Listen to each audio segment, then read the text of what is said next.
Let us pray. I always used to think of lettuce.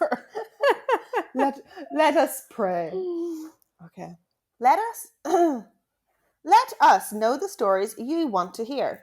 Rate and review Me Time and Murder on Apple Podcast and mention the British or Irish case you want us to cover. That was good. Okay. I'll do it one more time just in case. Maybe sound a bit friendlier. You know what I mean? Like happy, like this is great. Yay. Let us know the stories you want to hear. No, we're not talking to the children. But we're somewhere in between. Sit down. 1, 2, 1, 2, 3. Okay. Let us know the stories you want to hear. Rate and review Me Time and Murder on Apple Podcast and mention the British or Irish case you would like us to cover. Warning: Me Time and Murder is intended for mature audiences. Listener discretion is advised. Oh, for God's sake, here Dancing it goes. around him, reciting poetry. Yes. Oh my God. That's crazy. No. Why? Oh, well, big surprise. Oh God. Dead on the bathroom floor. Did it? Okay. Oh.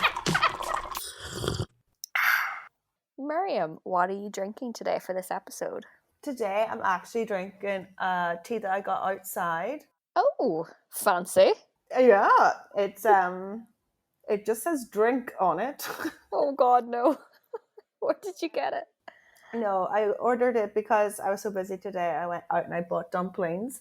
Oh, so jealous. Stop. They're so good. Kimchi pan-fried dumplings. Oh, my favorite. With you steamed... just can't get that over here, clearly. I know. It's literally like a 30-second walk from my house. And and they're constantly making them all day, so you only have to wait like 2 minutes. Yeah. Oh, you're so lucky. Oh, yeah. God. So I got the dumplings and then the tea that comes with it. It's jasmine tea. It's quite sweet nice. though. I think it has really? like jasmine and fruit, some kind of fruit in it. Right. But yeah, it's super tasty. I really like it, and it's iced. Oh, nice. You're going super fancy today. What about you? I've got an Aldi lemon and ginger. I have that nearly every day, to be honest. I love lemon and ginger. So good. It's just in the first thing in the morning. It's just the only thing I want, really. Oh no, I want coffee in the morning. Oh, really?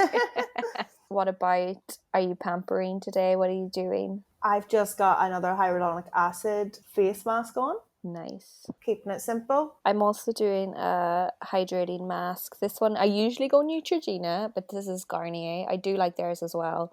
It's the Moisture Balm. You've maybe seen them. I think they came out with like the original Moisture Balm, but then they have all these different ones. This is the green one, but they all have like a base of hyaluronic acid.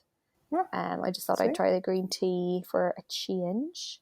What is green tea meant to do? I don't know, but to me, it's like an antioxidant. So I'm like, if it's, good for your insides, maybe it's good for your outsides. It doesn't say anything on the mask, on the front of the mask. It just says it's hydrating. Oh, helps to mattify the skin. Maybe the tea helps with that. Oh, that's fun. So today we are going to talk about Fred and Rosemary West. Oh, God. God love you, girl. I know, right? I only know what I was getting into. Oh, God. I only know a little bit about this story. But I feel like it's going to be heavy. I don't know much. I know that they were a murdering couple. They are a couple. And I'm always interested in couples. I don't know about you, but it intrigues me that little bit more. That you could commit crimes with somebody, like an intimate partner, knowing. I don't know, that kind of, the psychology of that is just crazy to me. It's also like, how do you find that? How did you find that person? How did those? Yeah, I mean, it's a miracle. What's the opposite of a miracle? It's a disaster. Disaster, travesty. It's just, how do those two people cross? Yeah, right. And at what point does one person say, I'm okay with this, and then the other person says, me too. Me too. I don't know. But it happens. Usually one is leading the other. In most cases, there's like a vulnerable, easily led, which is interesting in this case because I think slightly there is, but I don't know, personally, I feel like Fred and Rosemary are a little bit on par. Okay. Well, maybe a tiny bit of a power dynamic there. There's an age difference definitely going on. Oh, see, didn't know that. We'll get into it. So yeah, it is. It's pretty heavy. I mean, like, yeah, I'm gonna do it in 2 parts. I think honestly it could be 3. Like, there are some details that we could get into, but I feel like, oh, maybe let's not. Like, Okay. we're just it's an overview, but it's still going to take 2 parts. Okay. So yeah, everyone's away at a football match. Oh, sweet. And I'm just here talking about murder, so it's all good. So, like, that is my preferred afternoon as well. All right, so here we go. So the first half is going to be mainly setting up the scene. It's mainly, their background, which I personally was really interested in. Okay. Because they're, these people don't just happen. It's often a lot of different events that make them this way, unfortunately. We'll just start with Fred. So Fred was born in the small town of Muchmarkel. Oh, jeez. Yeah, I know. Muchmarkel. We're off to a flying start. I know. In Hertfordshire. Hopefully I'm saying that right. He was the second of 6 children, and by his own account, sexual abuse of various kinds was rampant in the family home. Okay. He claimed that his father had sexual relationships with the daughters, and that he taught Fred how to do bestiality. So I don't know, did you know about any of that? I certainly didn't. No. Yeah. So not a great start for Fred. Oh, poor Fred. He also claimed that he engaged in incest with his siblings and even impregnated one of his sisters, although this has never been confirmed. I don't know why he would say it if it wasn't true, but yeah. It was also suspected that Fred's mother started sexually abusing him when he was 12, but Fred has never confirmed this. He was quite close with his mother, so maybe he didn't want to dampen her image for the public, or he maybe wanted to protect her and not confirm that. But it's highly suspected that she also abused him. By the age of 15, Fred decided to leave school. Yeah, but when he left, he was illiterate. So even by 15, yeah, I know. By 15, he should have had some sort of skills, but he didn't. I don't know whether he personally struggled or. Well, it sounds like it's not like there was anybody at home helping him. No, right? Yeah, and if he had any kind of dyslexia or anything himself already, plus his home life, basically, he left school illiterate. At 17, he was involved in a motorbike accident that resulted in a metal plate in his head. Oh, brain damage. At 17, right? When your brain is just developing, Young. That's so young. It also resulted in one permanently shorter leg that gave him a limp. Oh, like the guy from my story. Which one was that? The guy who built his house on the fairy ring. Oh yeah, the shorter leg. Okay, so he had a limp and a metal plate in his head, right? Yeah, so he's a bit worse for wear. And this limp is for the rest of his life, it's just really unfortunate. It was said that, when he was coming of age and, just getting into himself a little bit, he was becoming more attractive to women. And then this accident happened, and suddenly you've got a limp. And yeah, it's just you can imagine the frustrations with that. And following the accident, it was said that Fred developed a bad temper and would often have violent outbursts. So I'd say that's from the head. 2 years after the motorcycle accident, Fred hurt his head again when he put his hand up a girl's skirt. And I'm assuming this was without consent because she pushed him down a fire escape. Fair fucking play. No, fair play. Yeah. But I'm just was he up? How was he above a fire escape? It's a little bit of an odd scenario. I'd say it happened in the moment. So that means they had to have been near a fire escape. Okay. I don't know. It could have been a house party type scenario, and they kind of... Yeah, well, it serves him right. Also, it's something on Tom and Jerry. It is a bit slapstick, yeah. So he's had 2 bangs on the head, and he's only about 19, Wow. 18, 19. So anyway, yeah. So then when he was 19, he was convicted of molesting a 13-year-old girl, but didn't serve any jail time because his doctor said he suffered from epileptic fits. What is that? What is that? What is that? Not an excuse. What is that? I What does that have to do with I don't know. molestation? That one I have in brackets. What the fuck?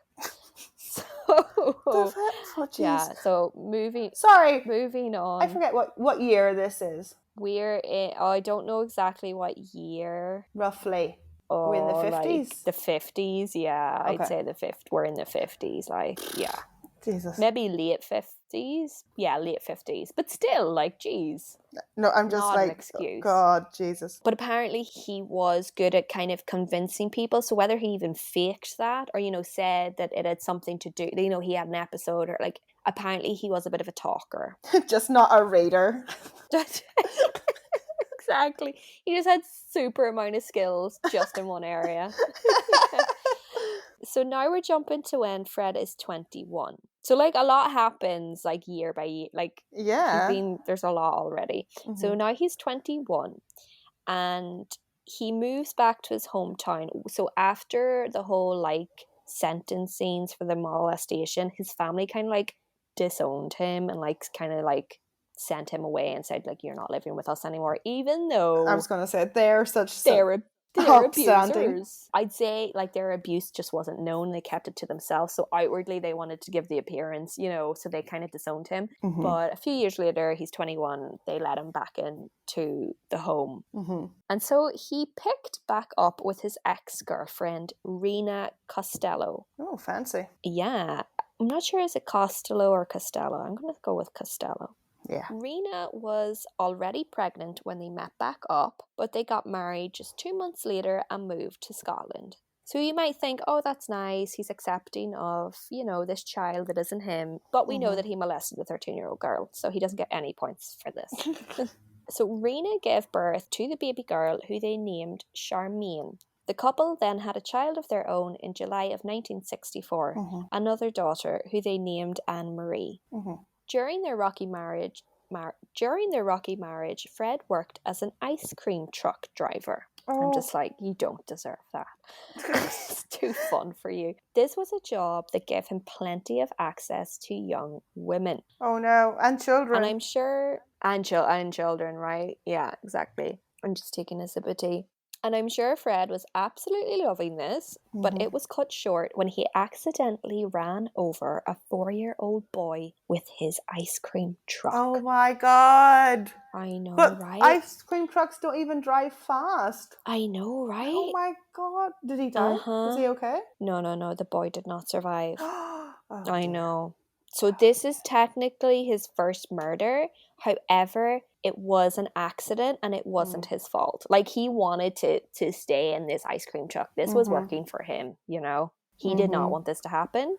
Mm-hmm. And even though it was an accident, he decided to move with his family and a lady called Anna McFall, who was his wife's friend.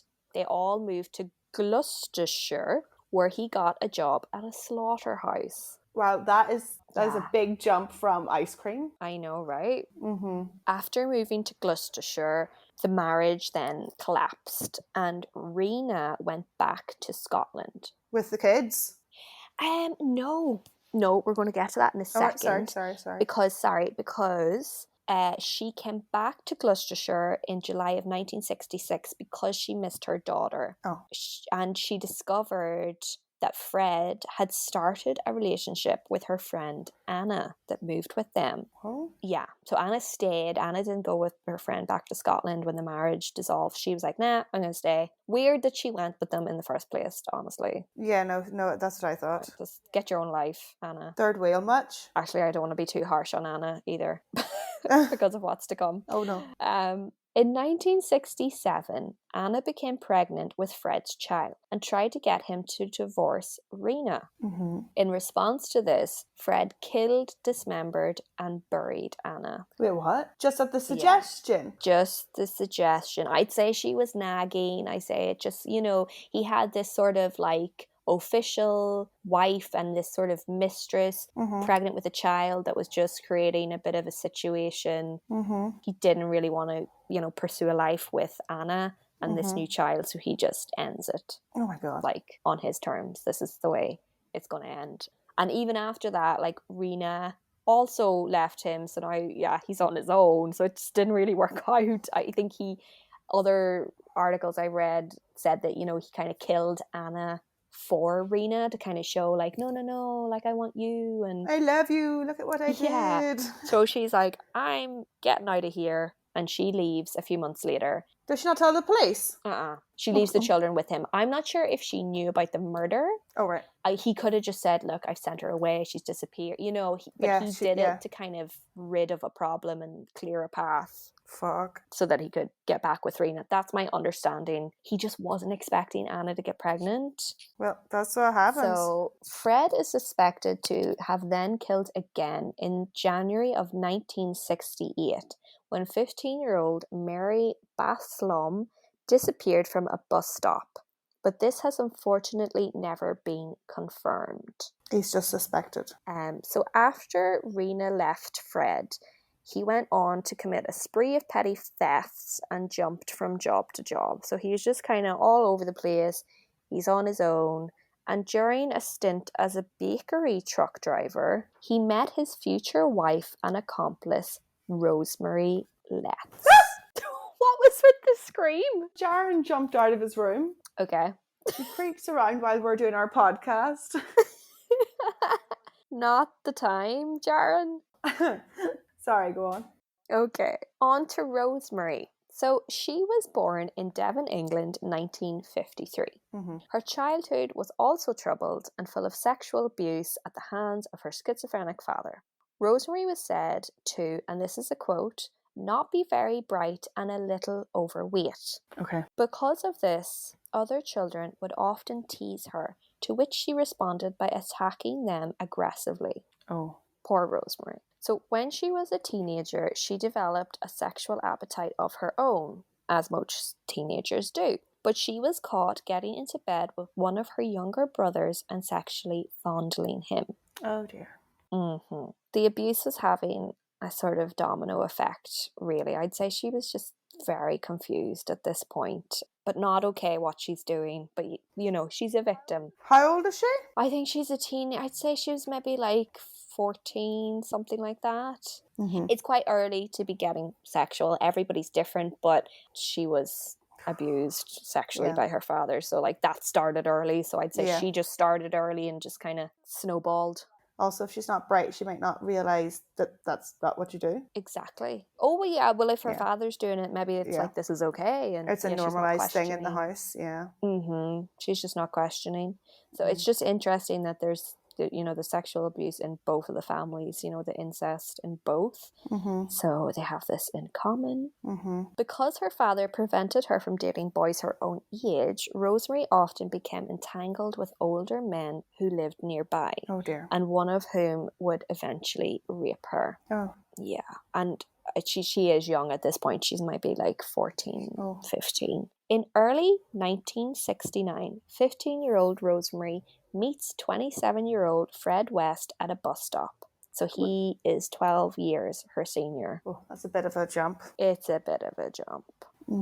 She's 15. So she's not even legal. Well, I don't think back then they had an age. Did they not? No, I think that came in the 80s. Oh, wow. Not that would have stopped them today. I know, right? So despite Rosemary's father's own abuse of her, he strongly objected to her seeing Fred and even went to Fred's trailer park to threaten him, but to no avail. So like some articles, it kind of sounds like he's being protective of her, but to me, I'm like, well, he just wants her all to himself. As I was going to say, it's not protective, it's possessive. Yeah. While Fred did several stints in jail, Rosemary gave birth to his child, a girl named Heather, and she took care of his children as well, all on her own. Because of her temper problems and her resentment about caring for children who weren't hers, she often treated her de facto stepdaughters very badly. Oh no. In the summer of 1971, it is said that Rosemary apparently, and this is in quotes, snapped and killed Fred's firstborn daughter, Charmaine, Oh no. who is 8 years old at the time. What do you mean snapped? Like what? Like what happened? So what was going on in the house was a lot of abuse of the children. You know, these are not all her children.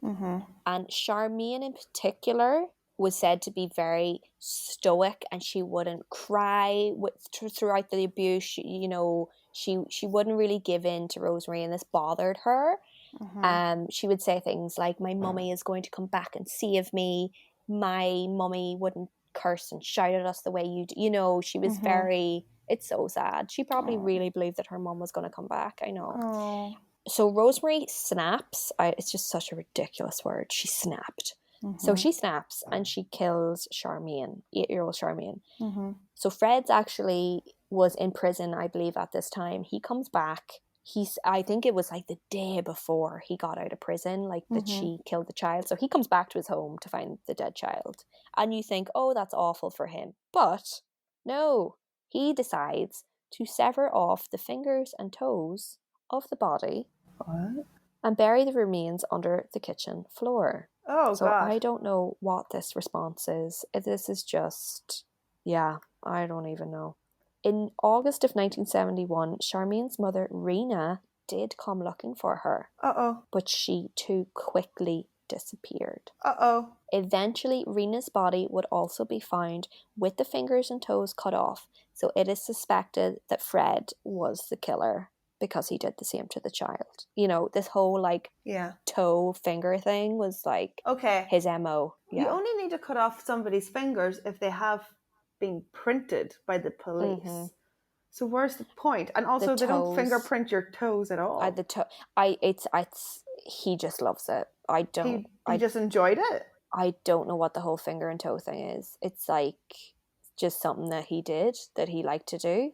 Especially, I just don't get the toes. I don't get the toes. I didn't really look into why, but it was his thing. Okay, that's a weird thing. Okay. Despite the murders, Fred and Rosemary went on to get married the following year. So this is all happening super fast. Wow. During the marriage, Fred would encourage Rosemary to have sex with other men, both for money and for fun, and often watched her through a peephole. He also, I know, Gross. He also took erotic photos of her and posted them in swinger magazines as ads for prostitution. What? Yeah. And look, I put in brackets here that I do think all of this, it is fine if, everyone is consenting and, If Rosemary's okay with it. Yeah, if she legitimately wants to do sex work as a way of income and everything, or maybe she likes it, and if he likes seeing her with other men, all of this is fine so long as everyone's on board. And it seems like they were, okay? This was... I was going to say, it seems like Rosemary is on board. Yes, I'd see... But yeah, this was... what about the men who she's fucking? Are they... How, were they in the pictures? This is the thing. I'm not sure if they knew they were being watched, because again, you would need consent for that. Some people might not want to be watched. I think the pictures were just of Rosemary. Oh dear God. But Fred was watching the whole time. There was multiple peepholes for Fred. Oh my God. Just for Fred. Oh God. So, I don't know, different angles, or I don't know why he needed multiple. God. But yeah. It's like Psycho whenever he gives her the room shower, beside his room. And he's watching her unpack and then in the shower. I know, right? The multiple peepholes is I know, just one is not enough. Yeah, I think Rosemary was totally cool with this and enjoyed it and everything, but things are going to take a very dark turn soon. Well, because this is me time and murder. So, yeah. In June of 1972, Fred and Rosemary had another daughter together, and they called her May. In order to make room for their expanding family and Rosemary's new prostitution business, they moved into a larger property on 25 Cromwell Street. This address would become known as the House of Horrors. And we will get into why on the next episode. Oh, what a way to leave us hanging there, Trez. I know, right? But oh my God, in the House of Horrors? Genuinely, this was the halfway point. Really? In my case, I swear to God. Yeah, it was the halfway. If this was a movie, it would just like, the camera angle would turn and the lightning would flash and it would be this old house on a hill. Yeah. I know, I just think of 25 Cromwell Street is just really scary. Oh and a larger property where like, you know, what's going on in there, you can hide things. And yeah, because I think for a long time Fred lived in a trailer and she did Rosemary did a bit of prostitution out of that. I mean, that would have been rickety as hell. They wanted like, you know, they wanted... If the trailer's rocking, don't come knocking. Exactly. Like, how do you operate that sort of a business out of a trailer? But they did it for a while, but now they want like, they basically want a proper room, loads of people, they set up this, they've got an operation going on here. We're going to get into it in the next one. So, oh my God, in my head, right, you said they're in a trailer, like a caravan trailer. Yeah. So is he like, so is she in there with some guy and he is running around the outside of the trailer peeping in? I'm not sure if he put holes in his trailer because that would have been cold. So maybe not. Maybe not. Because you know they're so thin. They are. Like, you could easily put a hole. I know, right? Everybody's looking at him like, what the fuck's that man doing? He's like running around the trailer looking in. Yeah. I mean, they're so small as well. If someone is having a sex in the trailer, there's not much else you can do in the trailer. You know what I mean? Like, oh God. Do you know what? She looks a little bit like Velma from Scooby-Doo. The one in the orange jumper. And who was the other character? Daphne was, the quote unquote, like typically traditionally beautiful one. And then Velma's like Rosemary. Yeah. They are. And then Fred. Person. Fred is Scooby-Doo. Fred is a dog. Fred is not. He's got a limp. He's very haggard. When Rosemary first met him at the bus stop, she thought he was a homeless person. She was repulsed by him. Like, he was very unkempt. But he pursued her. He pursued her at her workplace, which like super creepy. All of this, but maybe back then people didn't pick up on those things. But then wasn't she only like 15? I know, right? She fell for it. This older man, he was buying her gifts, bringing them to her work, and eventually she agreed to go out on a date with him. But at first, and Rosemary herself is not a looker, but even to her, Fred was like repulsive. So it's God. Just yeah. Okay, so oh, jinx. Birds. Okay. We'll catch you on the next one. Swan while you guys. Bye. Did you just say swan alalia? Did I say it wrong? You said swan. Okay, I'll do it again. 1 second, I'll take a cup of tea. Okay. So we'll catch up on the next one, guys. That's what it is, Swan alalia. Oh, slanawalia. Slanawalia. Okay, right. You're right. Okay. All right, we'll catch up on the next one, guys. Slanawalia. Bye. Me Time and Murder would like to thank and acknowledge our sources that make this podcast possible. References can be found on our Instagram page.